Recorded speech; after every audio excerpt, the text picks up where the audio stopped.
Greetings, Zimbabwe, Africa, and the world. Welcome to In Conversation with Trevor, brought to you by the Zimbabwe Human Rights NGO Forum. I go beyond the headlines and beyond the sensational. Today, I'm in conversation with Dr. Musa Kika, Yassin Nhara, and John Makumure as we launch the report, The Many Faces of Corruption, linking corruption to organized violence and torture. Enjoy this thought-provoking conversation.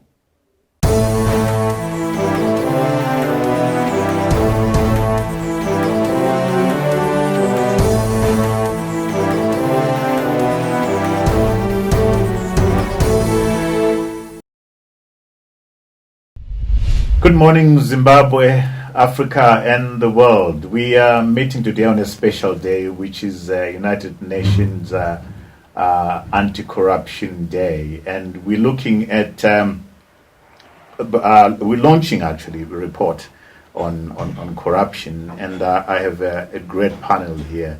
Perhaps just the right kind of people to be discussing corruption. I'll start at my far right and ask you to introduce yourself, Dr. Kika, basically helping people understand who you are and why you're sitting around this round table, as it were. Thank you, Trevor. Good morning to you. And good morning, viewers. Good morning, Zimbabwe. Good morning to the world.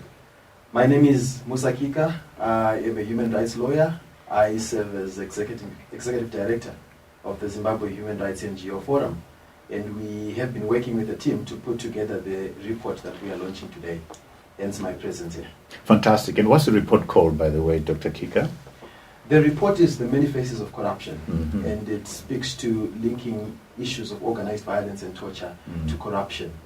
This comes at a timely moment, given that today is the International Anti-Corruption Day. But the day is also significant in that tomorrow, the 10th of December, is International Human Rights Day. And that's no coincidence. So in this report, we are connecting the dots between corruption and organized violence and torture, which has been a key human rights issue in our country. Fantastic. John, if you could introduce yourself to our worldwide audience in the diaspora, on the continent, and all over the world. Thank you very much, Trevor. My name is John Makumure. I'm a commissioner with the Zimbabwe Anti-Corruption Commission. I chair the Committee on Prevention and Corporate Governance. I'm also the Commission spokesperson. I'm happy to be here, to be invited to participate in this conversation on this special day. And your invitation is most welcome because as a commission, we've made a deliberate decision to engage citizens, and this is an important platform for us to engage our citizens. So thank you very much. We're absolutely delighted, John, that you're able to join us, and we look forward to hearing from you in terms of government's own efforts in terms of fighting corruption. Yassin Nhara, please, if you could introduce yourself to our audience, worldwide audience. Certainly. Thank you, Trevor. Good morning to everyone in Zimbabwe, everyone across the world watching. My name is Yassin Nhara.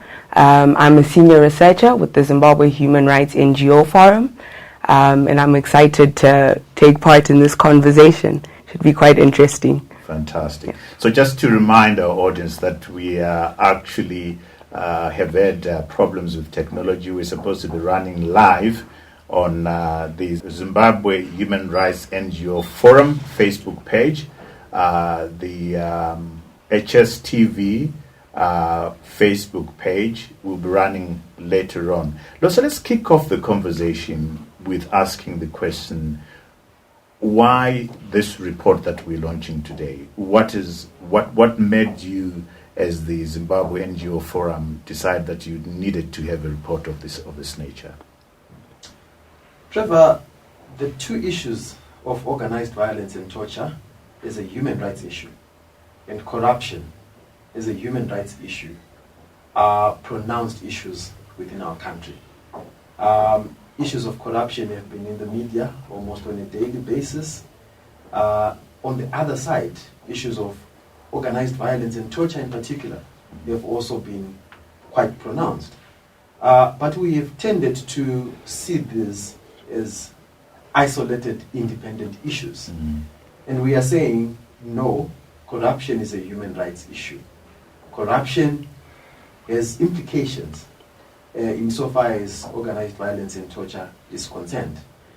This is actually stemming from a groundbreaking study that was done by the United Nations to link organized violence and torture and corruption.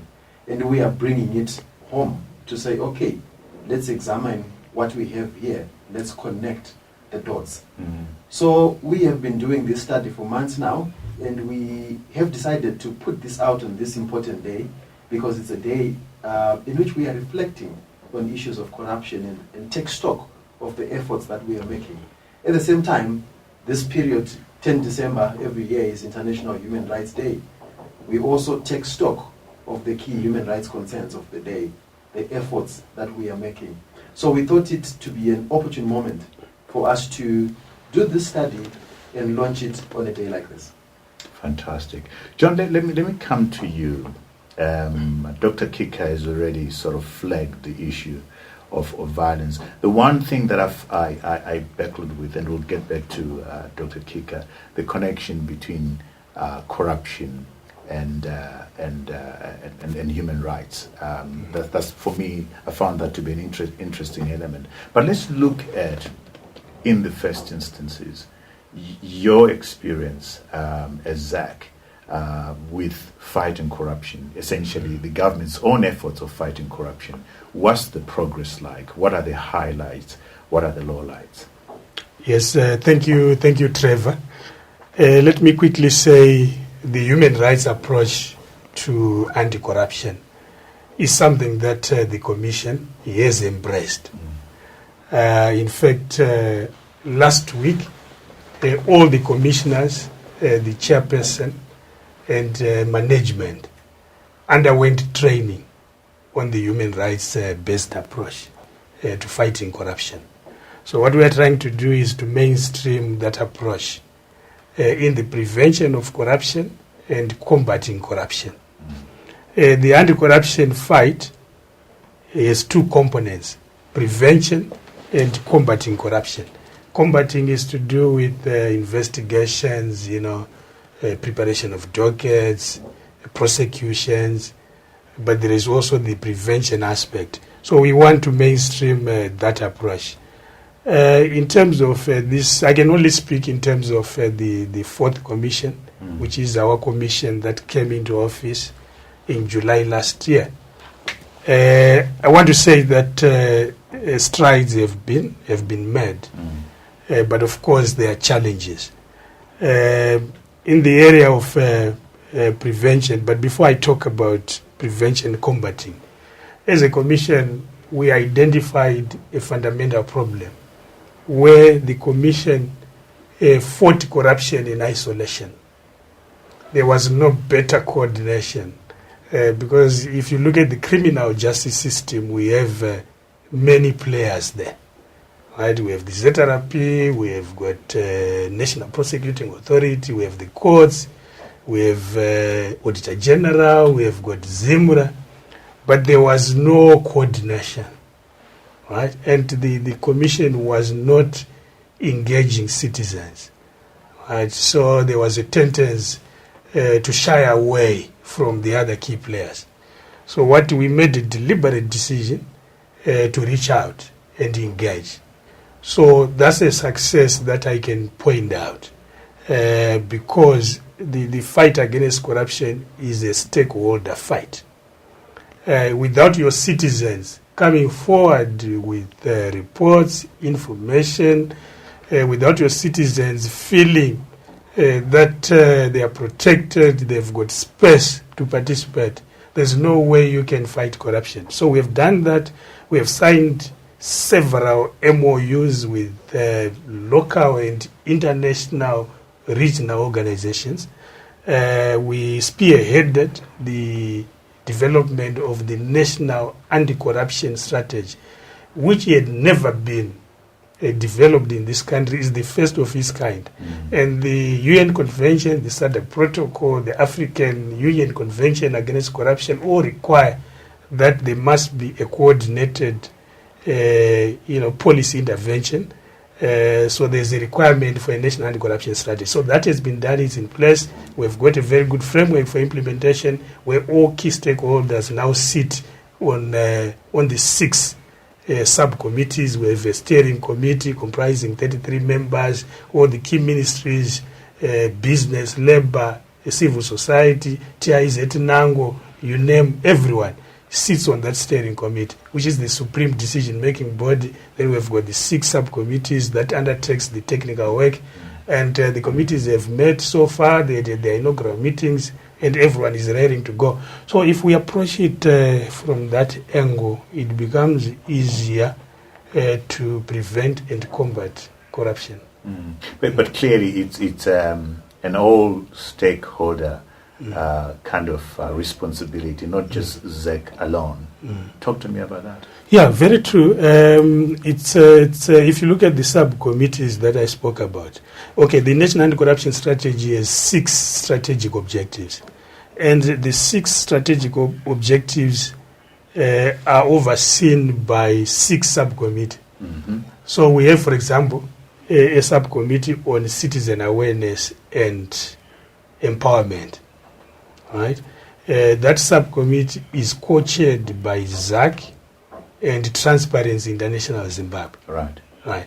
So this is how we have tried to make sure that we actually provide space for others to meaningfully participate by co-chairing subcommittees. The one on asset recovery is co-chaired by ZACC and Ministry of Finance. Because, as you know, when assets are recovered, of course, the monies go to Treasury. But we have other key players sitting on those subcommittees. So we are very happy, excited about the implementation and the monitoring framework for that national anti-corruption strategy. And let me just say, there's always resistance from other players. When you are fighting corruption, it's not a straw in the pack. So you find resistance here and there. So what we try to do is let's have a framework where everyone is involved. So, for example, let's say a decision is made to enact a whistleblower law, which is long overdue in this country. Right?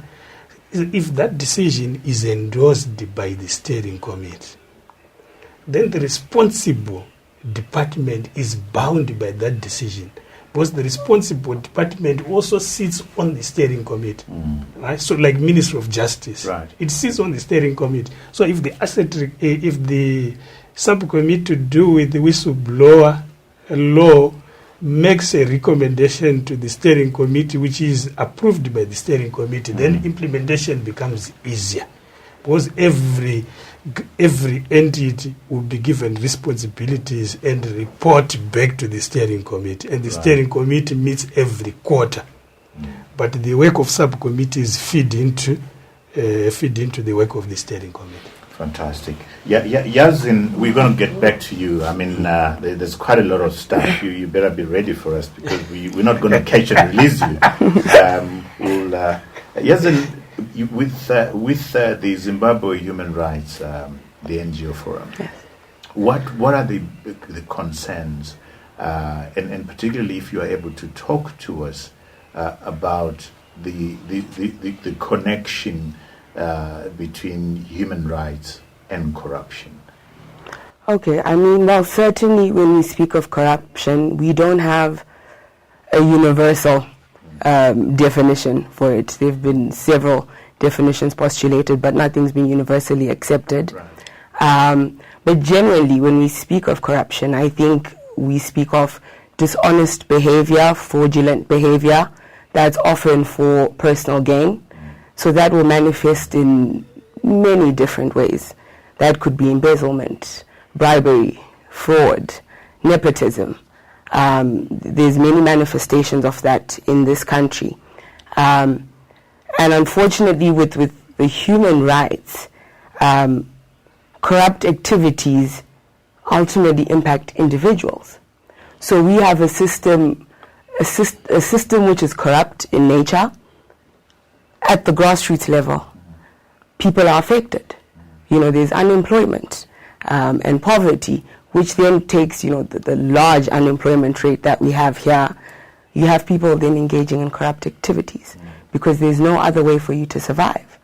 And then that feeds into the bigger machine, and it keeps, going on and on and on. So I think at some point we need to figure out a way to address this issue because it's corrosive, extremely so. This is just with our youth, even. You go to school, you're unable to find, employment. So, you're easily susceptible. You could have, for example, government officials or people in power who will take advantage of that and say, well, listen, if you assist me to do 1, 2, 3, 4, which most of the time is not lawful, I will pay you. So that just, it keeps our system repressed. It keeps, our youth repressed, and the system just doesn't grow. So it's insidious on all levels, not just politically, with human rights as well. It will manifest. The tricky question, because we're talking about, rightly so, corruption and its impact on the grassroots.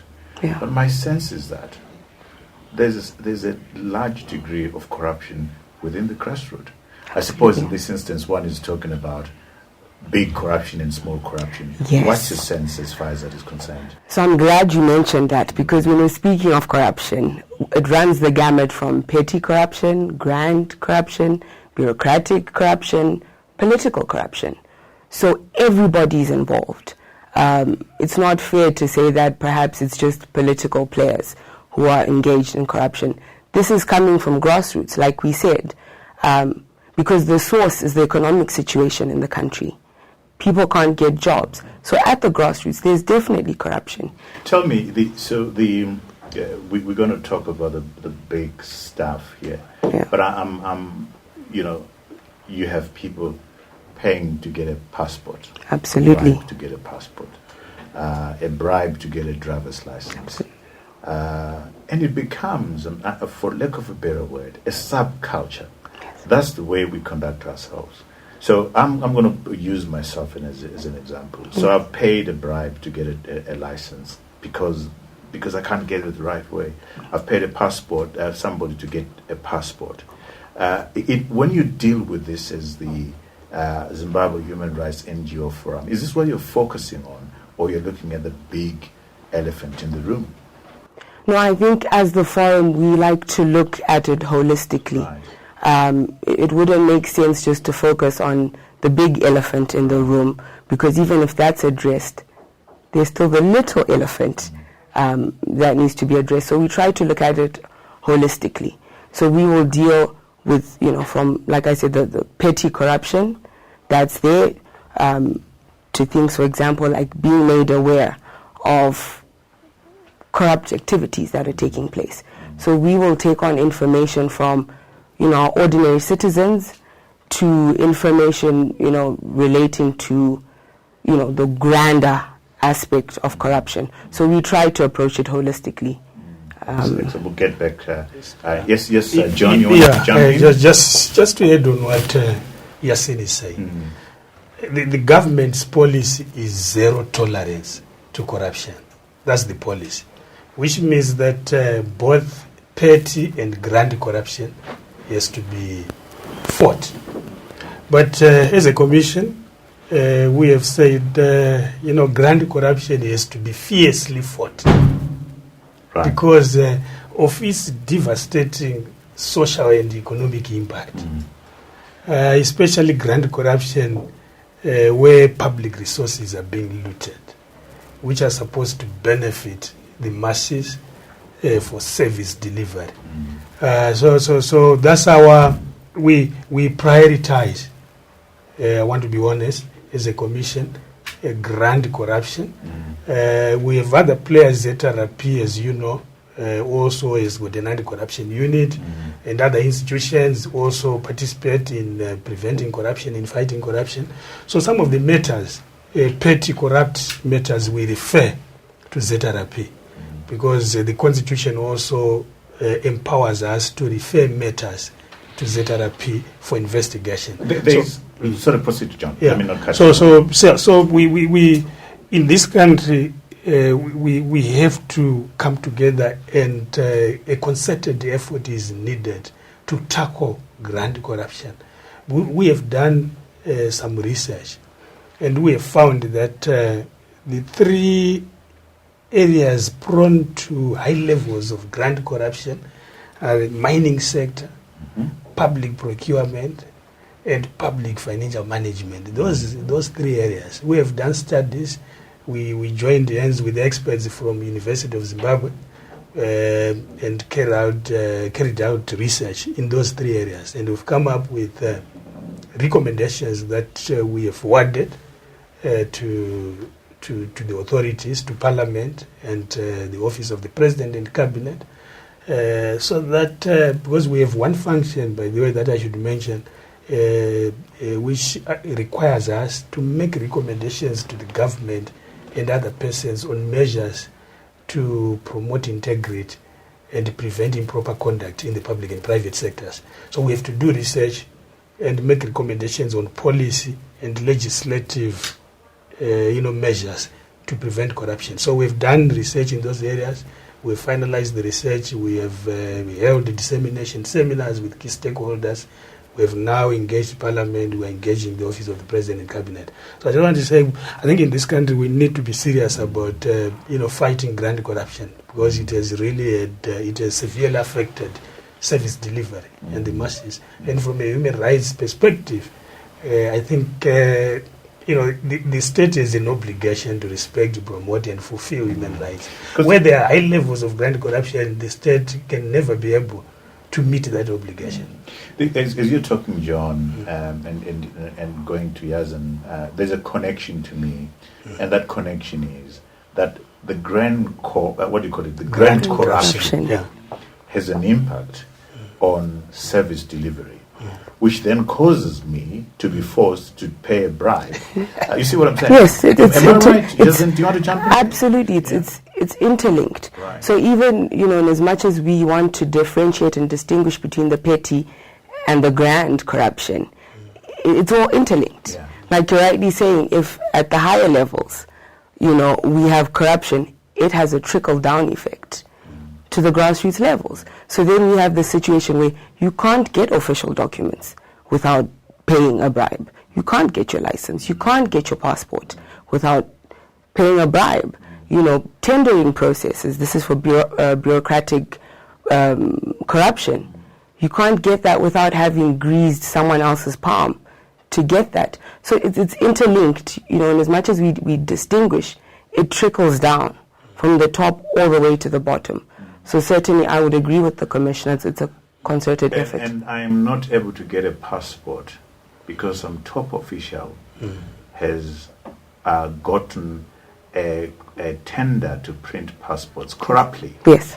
And is sitting on those papers. Yes. And I'm then being forced to be corrupt. Because I want a passport to be able to travel. Absolutely. Do you want to comment on that? Absolutely. I mean, that's correct. You cannot do anything without running into corruption. You can't, like you said, you can't get your license, which means you cannot drive, you cannot travel without paying the bribe. You have no choice. You could get there in as much as, I know there have been instances where people will go in to take their driver's license, and because a bribe hasn't been paid, you have people, taking that test 5, 6, 7, 8, 9 times until you're frustrated to a point where you pay the bribe. So there's no choice in the matter. It's reached a stage where in order to move in any kind of way, you got to pay. You have to pay up. Yeah. Dr. Kika, you are an expert on this. Talk to us about the trends of corruption, and particularly organized violence, torture, and the way it affects corruption. So talk to us about the trends of corruption that you've come across, and organized violent torture as it relates to corruption. Thank you, Trevor. Let me start taking it from the perspective of organized violence and torture. Corruption affects human rights broadly, but we are focusing on this particular class of rights in this particular report. Organized violence and torture essentially has to do with control and dominance. It's a tool for cohesion, it's a tool for control, it's a tool for dominance. We are speaking of human rights violations that include assault, abductions, instilling fear, emotional threats, sensory deprivation, physical harm, etc., you name it. And this is something that we have seen in this country from the colonial times. In fact, organized violence and torture itself is a colonial tool as a form of dominance and control.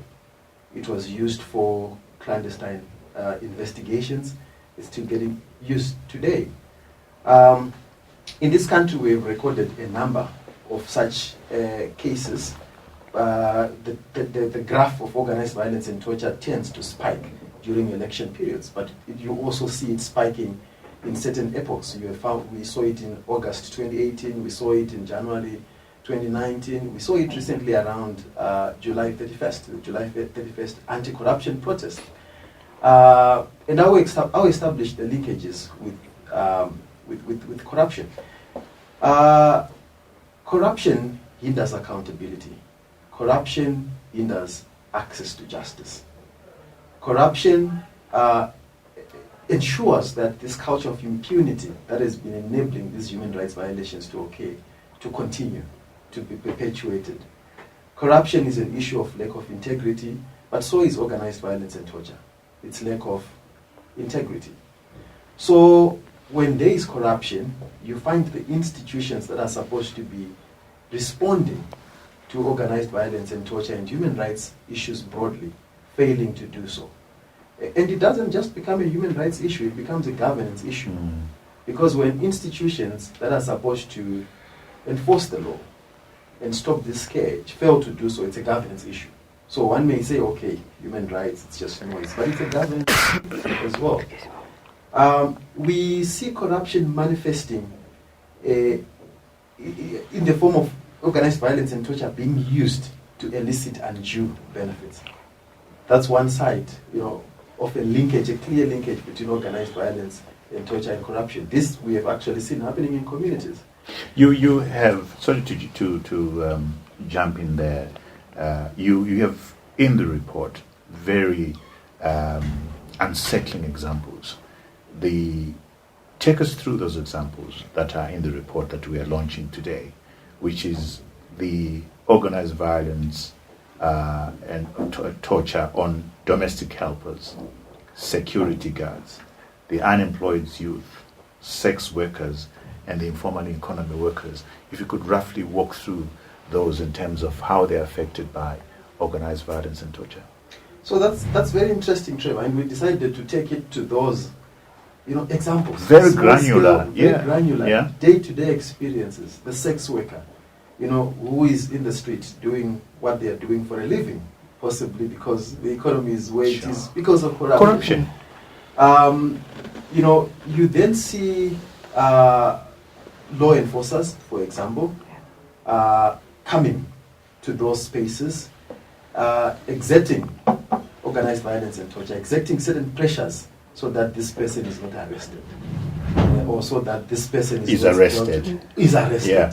You see that happening.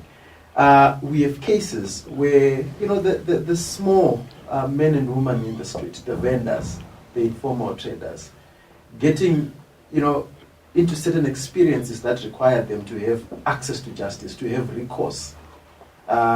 You see corruption stepping in, them failing to get recourse.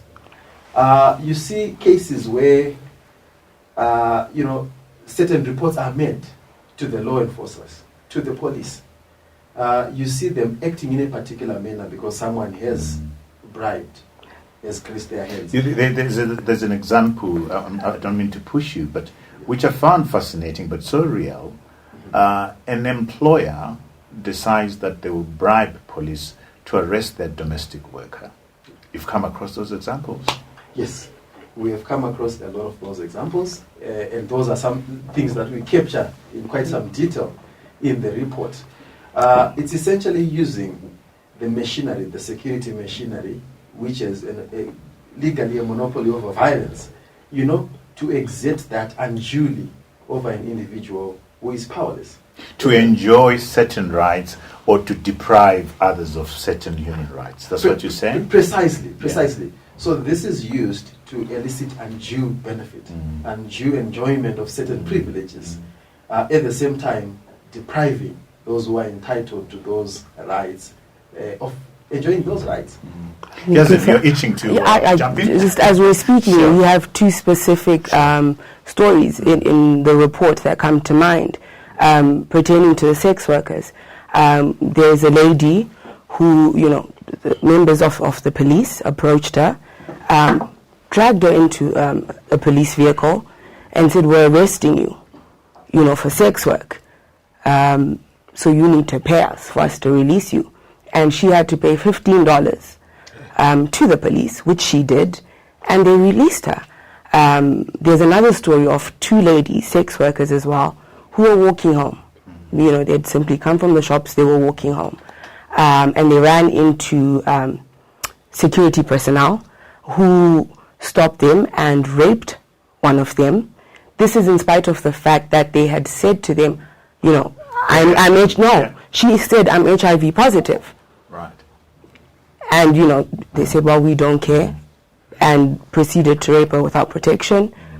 And that was that, and they left her like that. So we have, lots of granular examples that sort of just build up into one big thing at the same time. And a lot of those stories are captured within the report. Just to remind the viewers that the report that we're launching today is called A Victimless Crime, the effects of corruption on torture in Zimbabwe. The effects of corruption on torture in Zimbabwe. That's a new concept to me, John. And you're saying that the Zimbabwe Anti-Corruption Commission has fully embraced corruption as a human rights issue. Try and take us give us the comfort that this has actually been done and this is fully embraced by the Zimbabwe Anti-Corruption Commission. You say it's a new thing. You've taken your officers and everybody into training. Talk to us about that linkage in particular. Yeah. Yes, we have trained commissioners and managers, and the other officers who work in our investigations unit, public education officers, systems and compliance review officers. They are also going to be trained. Because the tendency has been just to focus on the perpetrators of corruption, right? Investigate, arrest them, prosecute, without also looking at the victims.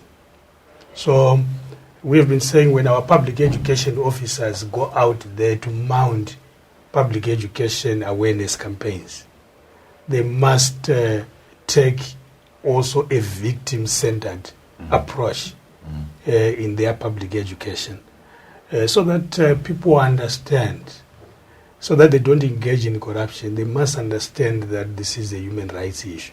If you bribe a prosecutor, you bribe a magistrate, which means you have affected the right to a fair trial. So we want our officers, when they're educating masses, to be able to understand the concept. So that's what it's a new concept, I want to admit, for the commission, but it's something that we are embracing, and want to believe that going forward that approach will be mainstreamed in the various interventions that we carry out. So I want to get back to you, Dr. Kika, again, to continue to unpack those trends of organized violence and torture and the impacts on getting benefits unduly or taking away benefits from other people unduly. If you could unpack some of those examples that you found out there. Yes. So there is that granular aspect that we were interrogating. Yes. I want to bring it back to something we experienced this year. The July 31st protests. Those were protests that were planned against corruption. A lot of it to do with COVID procurement, grant corruption. What we then saw then, as we have often seen around issues of protest in this country, is many arrests, is some form of violence in the manner in which people are then, brought to face the law. So I'm giving that as an example to say corruption has been linked traditionally in our country to conflicts. Conflicts which tend to revolve around organized violence and torture. So at any level, at the meta level, at the middle level, at the lower level, you can find these clear linkages. There's an issue that has been spoken to by the Commissioner of victims, victim-centeredness. What you tend to find in both corruption and organized violence and torture is that faces change. The victim today is the perpetrator tomorrow. The perpetrator today is the victim tomorrow. Give us examples, Dr. Kika, there. Well, in the case of organized violence and torture, for instance, assaults, abductions, you have seen, certain individuals from certain political formations, for instance, perpetrating torture or assault on certain individuals. Because of lack of redress, the victim harbors, bitterness, grudges towards this person, grudges, and they resort to self-help. At the earliest opportunity or whatever opportunity they get, you see them retaliating.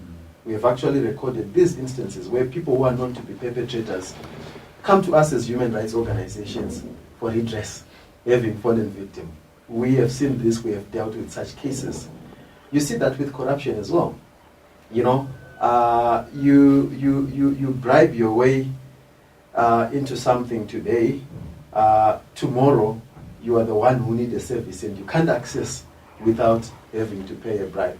So that happens when we don't establish clear linkages to these things, corruption and human rights, and most importantly when we allow a culture of impunity to take root. And this is essentially one of the challenges that we have come across. We address that in the report. We speak of it as a recommendation, and I'm sure we'll get an opportunity to pick that some more. Yeah. The perhaps before going to where I was going, John, let's ask you the big question, the elephant in the room. Are we making progress? Yes, we are making progress. I say so. I'll give examples. There is now consensus, national consensus, in terms of the anti-corruption fight. The strategy that I spoke about earlier was developed through a highly consultative process, very inclusive process. We went to all the 10 provinces, had consultative workshops with stakeholders. Then we came up with a draft. We went back for validation. And then the strategy was then officially launched by His Excellency. Then we now have an implementation framework, which is also inclusive. Right. Then if you look at combating corruption investigations, as a commission we had set a target of 80 dockets to be submitted to the National Prosecuting Authority in 2020. We have now achieved that target. 80 dockets. 80 dockets, because our mandate as a commission is to investigate, compile a docket, and submit to NPA for prosecution. We don't prosecute. So there is also a bit of confusion. Citizens expect that ZACC has to prosecute and send someone to jail, which ZACC can't do. So that we have done. In terms of convictions arising from dockets that we have submitted, we have 10 convictions. We have a long way to go in the area of investigations, I must admit. We also need to up our game in terms of the quality of dockets, the quality of our investigations, so that the dockets that we submit can lead to a conviction. So we are strengthening that area, the investigations area. So for me, it's also a stride that we are making, just looking inward and saying where are the weaknesses and addressing those weaknesses. Then if you look at asset recovery, which is now one area we are prioritizing, we are making strides. We then established a unit at ZACC which specializes on asset recovery. So in terms of seizure, of assets, seizure, not forfeiture, just seizure of assets. We have so far seized assets in excess of 100 million US dollars. Yes, yes. And applications we have filed. Unfortunately, we can't file an application directly to the courts to forfeit.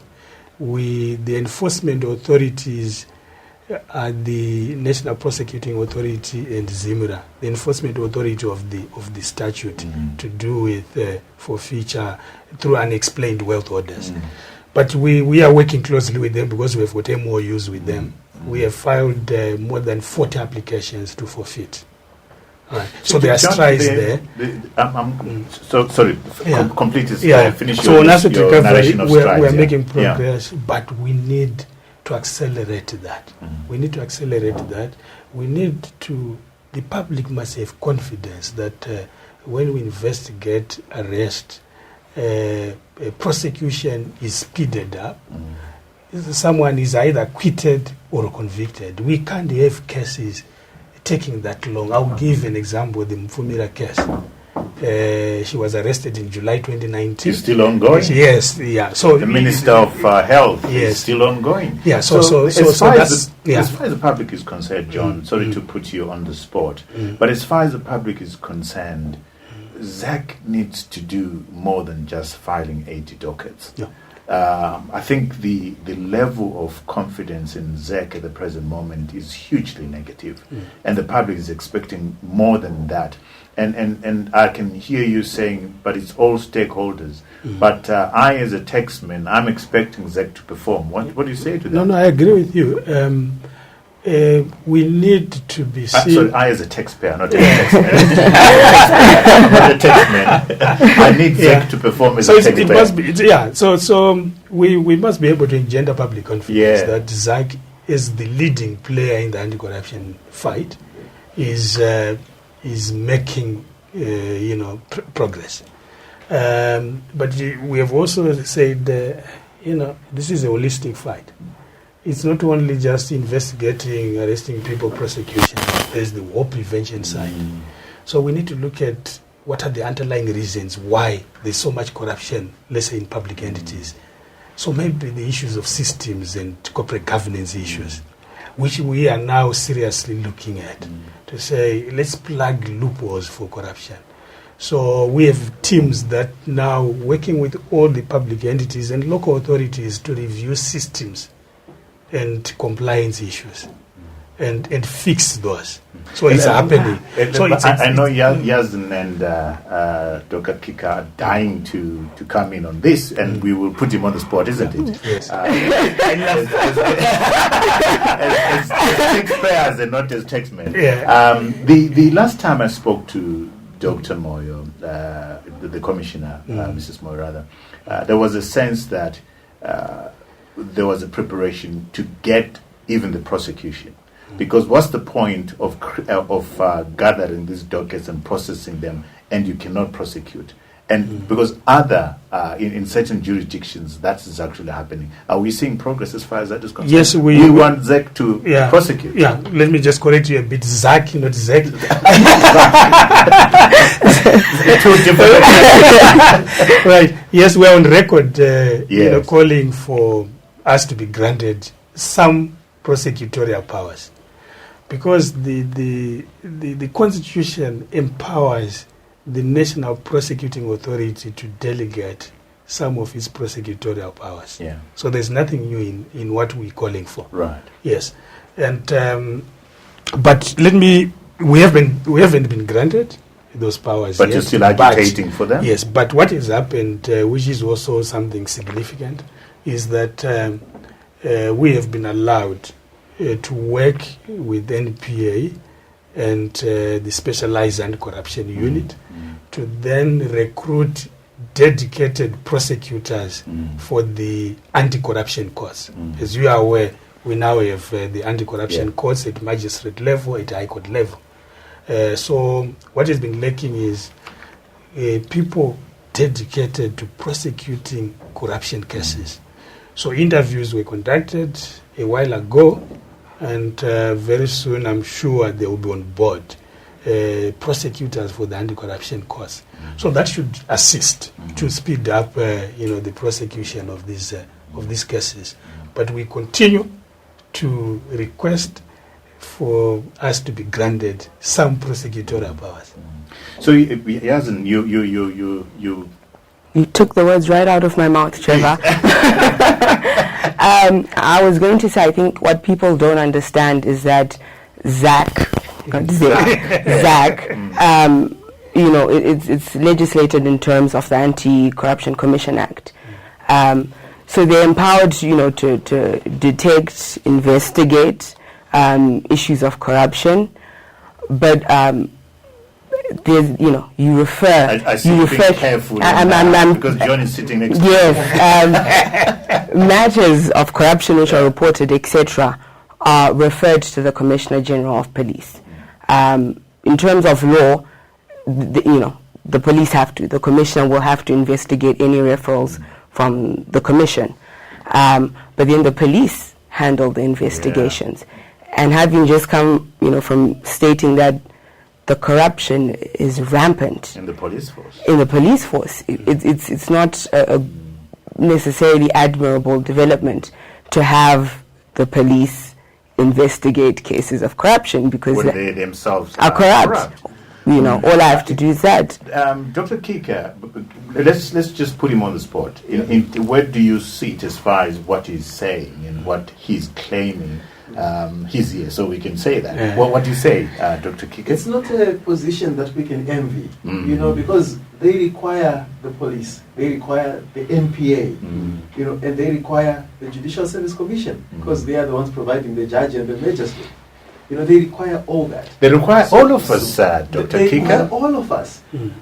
Perhaps where we would want ZACC to us. I started the trade. You spoke about low public confidence.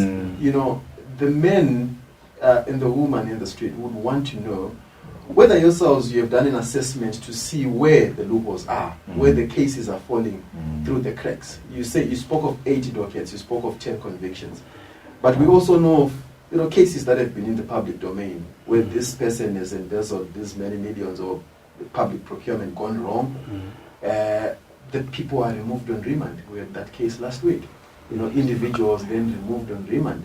And if we are to go by what we have seen in the past, well, normally those cases are then forgotten. They are never brought back.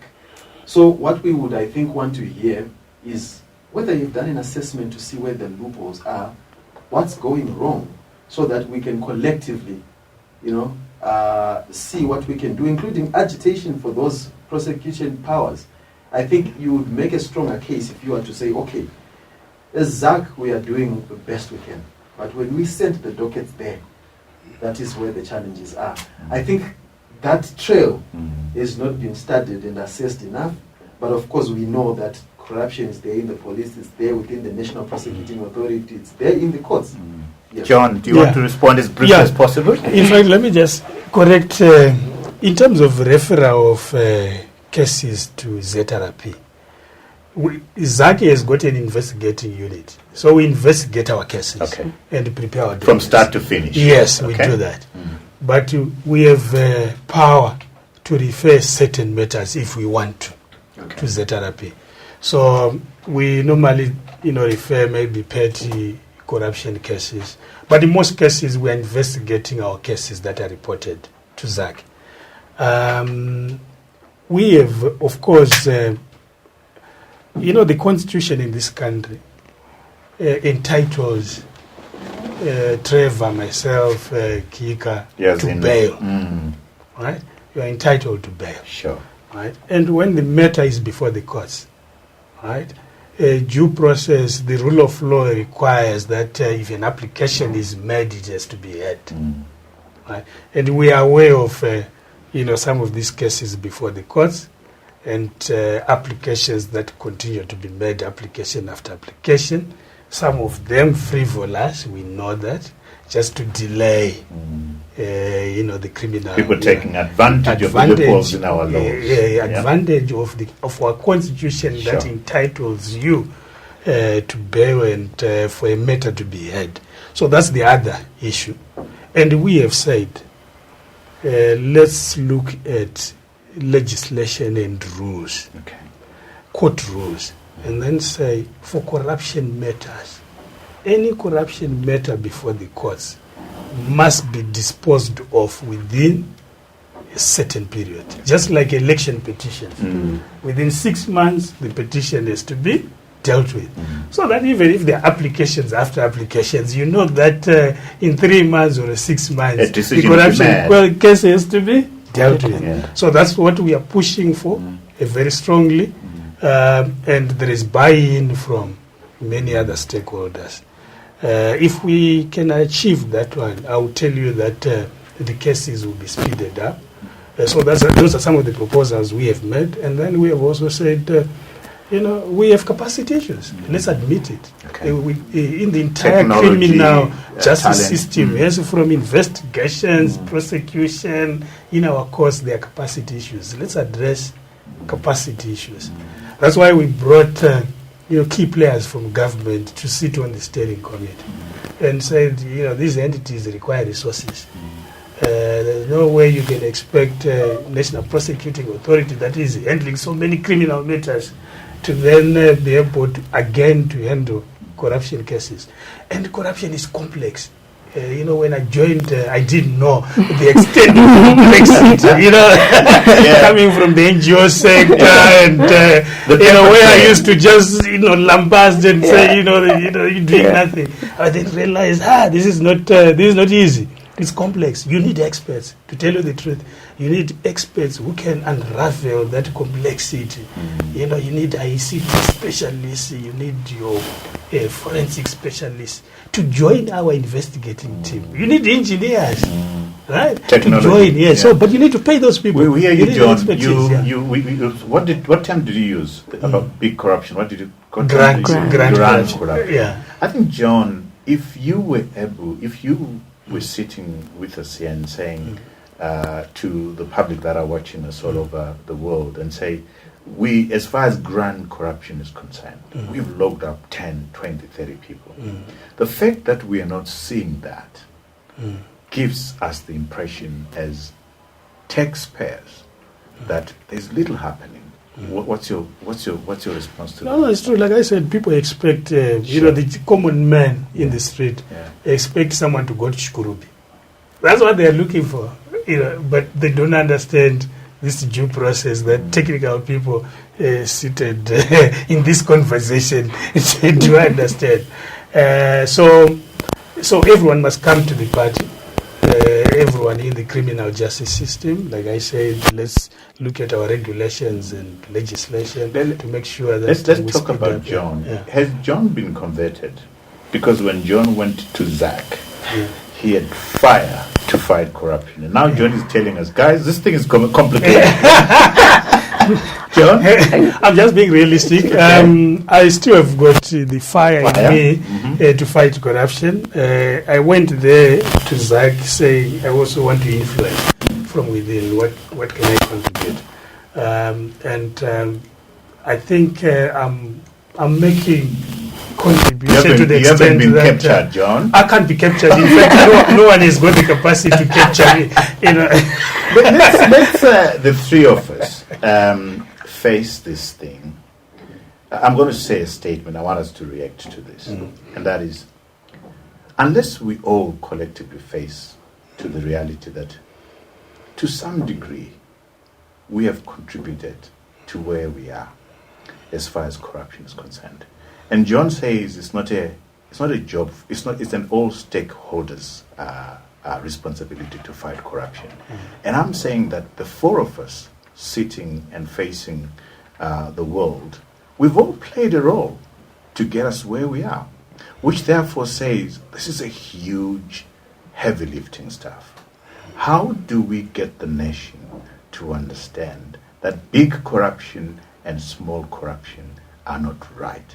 How do we get the nation and all of us, our mindset, to realize the corroding nature of corruption and the effect that it's having on us. Do you want to take a first bite at that? Like all of us. It's all of us. Yeah, we need all of us to get out of this. That's what I'm saying. Yeah, absolutely. I agree. It's everybody. If, someone approaches me and says, I want a bribe, I should be able to say, no, I will not do that. And there's structures in place, to go and report that. We have the legal framework. I mean, I'll touch on that later. But the legal framework is there. Yeah. But it's getting us as individuals to say it starts with me. No, I will not pay a bribe. No, I will not. Perhaps everybody else, in the police department is doing it, but I won't solicit a bribe. And those I have influence over, I will influence them to know that we can't do this. In as much as we can campaign, because heavens knows, there have been campaigns upon campaigns about this. I think it's now a matter of just starting from an individual place and then affecting others around us. Let's get to the legal framework that you're talking about. Okay. I'll give John and Dr. Kika to respond to that. Yeah. Let's talk about that legal framework. Yeah. What does it look like? Okay, so in Zimbabwe we have several pieces of legislation that deal with corruption. I'm not going to give an exhaustive list by any means, but the Constitution has provisions to fight against corruption. ZACC is established in terms of Section 254 of the Constitution, which means that it's recognized as a serious issue. We have the Prevention of Corruption Act, which really is the key piece of legislation in combating corruption. Unfortunately, in that act, we have a narrow definition in terms of corruption. It predominantly deals with bribery, fraud, and deceit. And like I said earlier, corruption manifests in embezzlement. We have many reports of, nepotism, that take place on a low level and on a grand level. Undue influence, abuse of office, for personal gain. So I think in terms of the act, obviously there's room to expand that, but it could be argued that Zimbabwe has ratified several international conventions. So there's the United Nations Convention Against Corruption, for example. We ratified that. It's not an act of parliament. I think maybe I need to explain. When we ratify an international convention, for example, it means that we've signed on to be a member of that convention. We've bound ourselves into an international obligation to say that this is what we will attempt to follow in our country. And presently the law is such that the judiciary, in terms of making their determinations or tribunals, should always try to align themselves to the conventions that we are a part of. So, like I said, we have the Prevention of Corruption Act, we have the Criminal Law Codification and Reform Act, we've got the Criminal Procedure and Evidence Act, all of this. So are we in a happy place? In terms of the legal framework, we are in a happier place than most nations. So what's required now is that John and his colleagues roll out guns and implement? No, not just John and ZACC. It's everybody. There's only so much that John and team can do. Yeah. That moves me straight to the question that I asked. I'll give Dr. Kiki the responsibility to kick out. It's all of us. It requires all of us. If I point a finger, this one is pointing at me. What am I doing about this thing? If you could just address that. Definitely. I mean, if we are to really, take a look at ourselves in this room, we will all find ourselves implicated in some point. So I definitely agree with the two colleagues. It's a collective responsibility. It's a culture issue, and then there's a framework issue, right? You might have that framework, you might have a watertight framework. By no means are we saying ours is totally watertight, but we are saying if you have that and you don't translate it into practice, and then you don't translate it into a culture, you are going nowhere, right? So when you have grand corruption and petty corruption, and there is impunity about it, it's bound to recur. It's a cycle, right? Like violence, as I said earlier, it's a cycle. So you have to root out that culture. If people can see that people can, check 60 million or whatever amount of state funds and nothing happens, what would the police officer do? What would the person the in charge teacher? of the I mean, police our teachers are now corrupt. They're asking parents to pay for classes that they are paid for. Yes. That's how bad this thing has become. John, we are clearly letting you off the hook. Just to add on what they've said. Yeah. You know what we need are anti-corruption champions across all sections of society, from all sectors of society. Anti-corruption champions who are not only blaming institutions established by law to fight corruption, because the moment we just continue on that path, you feed the negative sentiment. A stereotype. Yeah, you want your pastor when preaching, not only to say, I know, but ZACC has failed, government has failed, but to say during sermon, you and me, what can we do? We are corrupt. If we can have champions who constantly preach about anti-corruption, let's have our MPs when they're in their constituencies to preach about anti-corruption. Let's have our business representative bodies when they've got seminars, workshops, conferences, whatever platforms to speak about anti-corruption. I think if we do that, we can begin to see a change in terms of public perception. Is ZACC engaged in that? Are you getting through the framework? Yeah. Yes, through the framework of the National Anti-Corruption Strategy that I spoke about.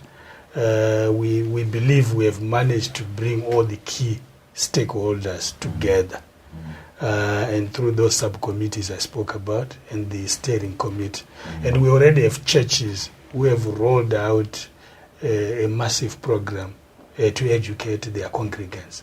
And we are working with the churches almost every day. Our public education officers are being invited to church gatherings, and they go and address about corruption. If that can happen in other sectors where we participate in all these platforms, and those, even not us just coming to the platforms, even our partners themselves, spreading the anti-corruption message in whatever they do, then the public will begin to understand. Because like he says, it's now a cultural thing. That's like the way of life. But how quickly this thing has become, good people. I mean, the three of you, it's not long ago when we looked at Nigerians and say they're corrupt. We looked at South Africans and we say they're corrupt. It's taken less than a decade for us to get to this rotten state. Absolutely, it's pervasive. Why It's like a contagious rash. Yeah. If I'm doing it, my younger sister who's watching me do it is going to do it. My uncle who's a police officer is going to do it, and it's because, like we said, survival. How else do I say? Impunity. When I see the big fish get away with it, and then of course I can. So it's almost a running joke now in the nation. If you get arrested, just make sure you have your money correct. The funny one is where a police commissioner stakes some US dollars in his safe at home, and the domestic worker comes and steals that, and police commissioner takes the domestic worker to the court. Absolutely. You see how it absolutely goes just goes around and around. Let's remind the viewers at home that we are,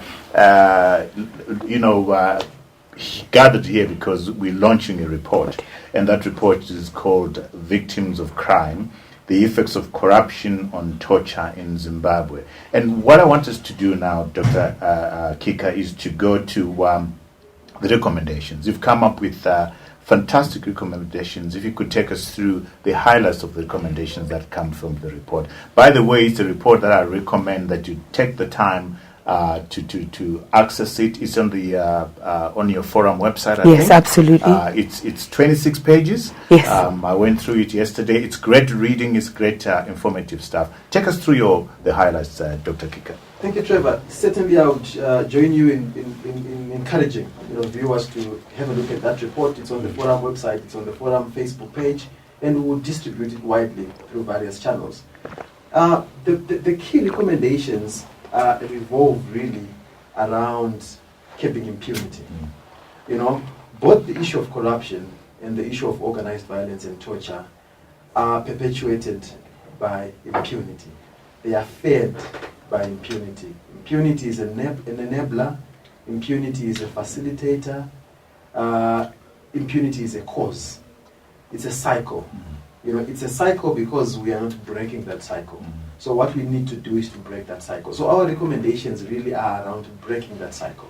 And we take the recommendations from, two sides, the corruption side and also the organized violence and torture side, but also the linkages. We have been talking a lot about corruption and what we need to do. Those issues we have raised. We have been talking about organized violence and torture. One thing that I ought to mention is that a lot of organized violence and torture in this country emanate from security enforcement. We have seen it even in the enforcement of the COVID-19 regulations. The army and the police at checkpoints, even corruption was happening there. The brutality, the protests, etc., and what transpired, it's all public record. So one key issue that comes is human rights compliant policing, human rights compliant security enforcement. There are guidelines to this in terms of our constitution. There are guidelines to this in terms of protocols that are available at ZACC and African Union level and even at UN level. And we are saying those stipulations, those standards should be infused in the curricula that we use to train our security officials. They must be used in the accountability mechanisms that we use in the different security forces. Recently, and we are still, even up to now, agitating for the creation of the Section 210 mechanism. Section 210 of the Constitution. It requires us to establish an independent mechanism to remedy human rights violations perpetrated. And that was part of the Motlanthe Commission requirement, am I right? You are correct. Right. That's also a key issue that emerged from the Motlanthe Commission. Even when we saw January 2019, it kept cropping up. There was that matter had to be taken to the Constitutional Court, and it's only now that that matter was adjudicated on, that we have seen traction. So we have a gazetted. A decision has been made on that. A decision was made. We actually have a bill that was gazetted. Okay. So it's those kind of reforms that we need to ensure that our policing, our security enforcement is human rights compliant. It also then speaks to us as individuals and the duties that we ought to bear. We must recognize the role that we have in all this. So really the recommendations revolve around those issues. A culture of human rights. A culture in our governance structures, systems, the way we carry ourselves around. Yes, what we ought to remember, Trevor, is that when we speak of corruption, public administration, accountability, access to justice institutions, democratic space, we must always bring it to livelihoods and to the basics of our very existence. We must not speak of these as abstract things. They impact our very own livelihoods and our very own existence, and we must always link it to that basic. The fact that we've got potholes on the streets, yes. The fact that we don't have running water, the fact that some people can't access PPE because somebody else decided to milk that, the fact that we are queuing at the passport office, the fact that we have to pay a bribe to get a driver's license, the fact that the sex worker has to pay $15 to purchase freedom. So all those kind of things. I mean, you boil it down, at the end of the day, it impacts all of us. At the end of the day, we have a role to play. So the report is out, Yassin. Yes. You're going to be distributing it and sharing with the public. On all of our platforms, everything, Facebook, our website. Obviously, this is available on HSTV. It should be available everywhere. And I would encourage everybody to have a look because, some people don't know. So by reading that report, you then have awareness. When you have awareness, you can act better. You know how to move and how to navigate. So I would urge everybody to look out for that report. I must say, when I got into the report, by the time I finished the report, I took a walk around.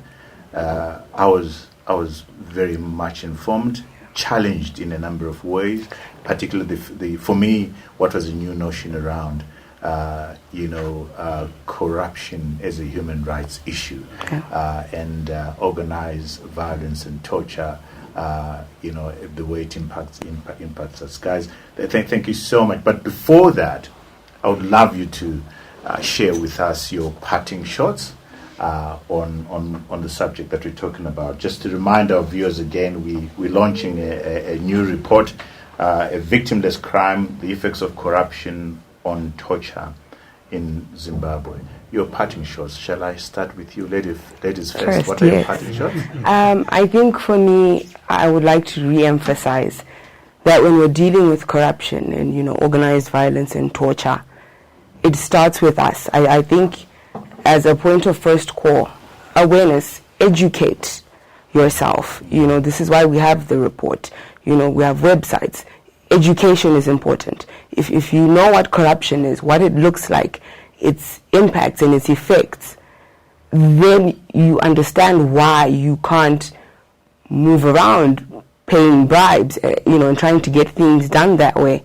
So I would like to reiterate education, knowledge, and that it starts with us. If you're the mother of a household, your children see how you move. Your husband. Start small, influence the circles around you. And hopefully in the same way corruption has grown, like a cancer, we can also change that in equally quick fashion. So I believe those would be my parting shots, not just to look at ZACC to do everything. It falls on all of us. Oh, John is lucky today. John, John, your parting shots? These guys are brilliant. I think John it's a collective effort, to be honest. It's a collective effort. And I want to call upon stakeholders to join the anti-corruption crusade through the National Anti-Corruption Strategy Framework. So we have a framework in place, and I want to invite Zimbabwe Human Rights NGO Forum and others to participate in this framework. And also just to say, the citizens, our whistleblowers are vital in this fight. And we have got an online reporting application that we have come up with, very secure. Do you have a link to that you can share? ZACC.online/tip-offs, which has really proved very popular, where you can elect to report corruption cases anonymously. If you want to reveal your name, it's up to you. If you don't, it's very secure. And also just urge the authorities to speed up enactment of the whistleblower law. We need, there is already lots of victimization going on, where people have come forward with evidence to report corruption and are being victimized. And we need legislation that can, protect, these whistleblowers, because they are extremely important. So, and our parliament must do more in terms of its oversight role in public financial management, because the Constitution is very clear on the mandate of Parliament in public financial management. If we can plug loopholes for corruption in public financial management and public procurement, we would have gone very far to prevent corruption. Thanks, John. Thanks. Dr. Musa Kika, your parting shots? For me, Trevor, it's the need to go beyond the rhetoric, bearing in mind that all of us are not safe. We are not safe from corruption. We are not safe from organized violence and torture. One can be targeted for what they do and what they don't do. So you actually may not need to do anything for you to be a target. That is what happens when we have a culture of impunity and we allow that to take root. Sometimes people relax in a false sense of security to say, I am in power right now, so I don't need to worry. I'm the one controlling the mechanisms of violence, or I'm the one in control of the mechanisms of accountability. So I don't want to be held accountable, so I'm not going to strengthen this institution or this response. But it comes back to haunt us. History has shown us this interchangeability of victim and perpetrator. So, it's also an issue of self-preservation if one wants to bring it to the basics, for us to fight corruption and for us to fight against human rights abuses and for us to fight against organized violence and torture. I would leave it at that. Organized violence and torture. Yes. I find it sobering going through the incidents that you did share. I think it remains for me to thank you, Musa, thank you, John, thank you, Yassin, for sharing your insights. in a very robust and frank manner on a subject that really I think we've just touched the tip of the iceberg. But we do this a conversation at a time. So thank you so much for creating the time to join us and engage in this quality conversation. So, Professor, we were messed up by the internet yesterday. There was internet problem throughout the country, and you couldn't join our live conversation on the launch of the report, A Victimless Crime, the effects of corruption and torture in Zimbabwe, which was brought to us by the Zimbabwe Human Rights NGO Forum. So I'm absolutely delighted to have you join the conversation. And let's start by, who is Professor Prosper Maguchu? Well, first, thank you, Trevor. I'm very delighted to be here. So I'm a ghetto boy, born and raised in Kambuzuma, raised by my grandmother. And then I was also fortunate enough to have two uncles, Mike and Jervis, who inculcated in me some values that I could not even add through studying my doctorate. Currently, I'm an associate professor at Free University of Amsterdam, where I'm teaching human rights law and financial crimes. And yesterday, the conversation that we're involved in is about a report that you were the lead consultant, if not the only consultant. And I gather there's a secret to this. You wrote a book that eventually has resulted in this. Talk to me about the book, and if you've got the book there, if you could show us that book, please. Yes, thank you very much also for that. So this is the sequel to the report. So Transitional Justice and Socioeconomic Rights in Zimbabwe. Well, the title was suggested to me by the editors, but the book actually deals with corruption and human rights violations in Zimbabwe, which is a state that is in transition. I think we all agree Zimbabwe is in a state in transition. And in this book, I was investigating how human rights mechanisms can be used to also fight corruption, which, by the way, is one of the most debilitating factors in Zimbabwe. So I was trying to suggest to think outside the box, to say, okay, there is something that we can learn, there is some advantages to be gained if we also use human rights mechanisms to address corruption in Zimbabwe. And then where we are right now is that book has somewhat been instrumental in informing the research that you and the Zimbabwe Human Rights NGO Forum has embarked on, which has resulted in the launch of this report. Talk to us about you getting involved in doing this report and the methodology used to carry out this research. Yeah. So perhaps maybe before I discuss methodology issues, let me start with the title itself, Many Faces of Corruption. The thing is that there is a misconception or misunderstanding that corruption is a victimless crime. So many people do not feel that they have been robbed.